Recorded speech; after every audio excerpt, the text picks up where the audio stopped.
back at the outlet, ready to plug something else in or check something else out?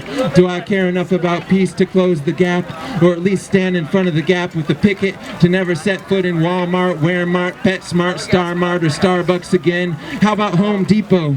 To stop buying clothes made of oil sewn by 8-year-olds in dark factories on the other side of the planet, sold in stores built on wetlands, farmlands, once quiet lands, so far from where you live lands, so hemmed in by asphalt, big trucks, broken glass, and mufflers, so underserved by public transportation that driving there seems like the only reasonable way to get there, but which you're too cheap to pass up. Do I care enough about peace to stop buying those clothes?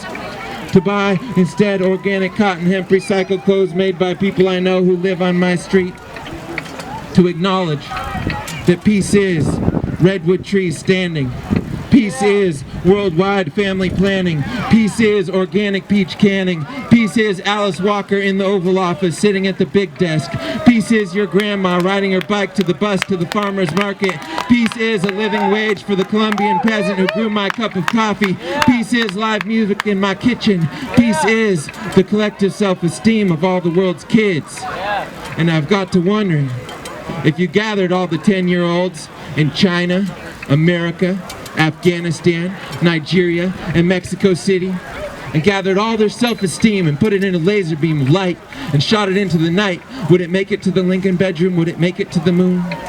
Do I care enough about peace to cut up my Discover card and send it back to the bankers who are using my money to finance the erection of the Three Gorges Dam, to displace 1 million people, brown, voiceless people, to drown the great Yangtze in 5,000 years of cultural history beneath the largest chunk of cement ever conceived by Stanford University engineers? To distrust scientists with technological cures for organizational problems, with DNA cures for tomatoes that ripen and DDT cures for mosquitoes that bite, with nuclear cures for energy problems and nuclear cures for war problems and nuclear cures for nuclear waste problems. This just in, top scientists today announced that they found a cure for ignorance, all the newsmen blared. If Einstein was so smart, why didn't he see we weren't ready for MC to be squared? To revolt every time some corporation commits inappropriation, steals a word, a plant, an idea, a gene, a famous face, a mental space, a sacred place, a 6th grade class. Get the hell out of my watershed before I copyright our whole language and trademark your ass.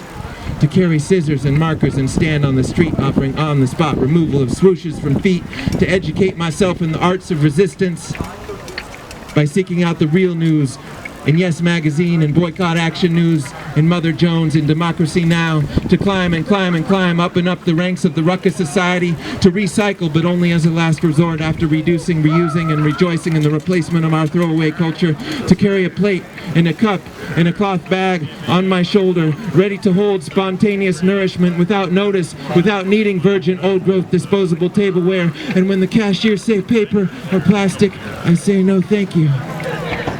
Do I care enough about peace to ask questions about everything I demonize, canonize, generalize, jeopardize, advertise, memorize, fantasize, or supersize? About everything I say I can't live without? About everything I stand for, work for, live for, pray for, pay for, die for? About everything I eat, buy, do, make, facilitate, drive, produce, consume? Facilitate, drive, leave behind? Do I care enough about peace to light myself on fire on Las Vegas Boulevard?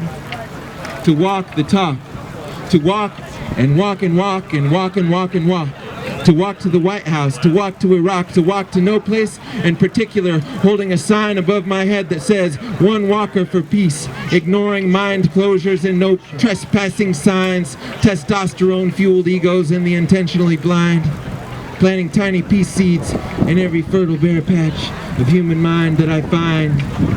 Do I care enough about peace to ride my bike to work?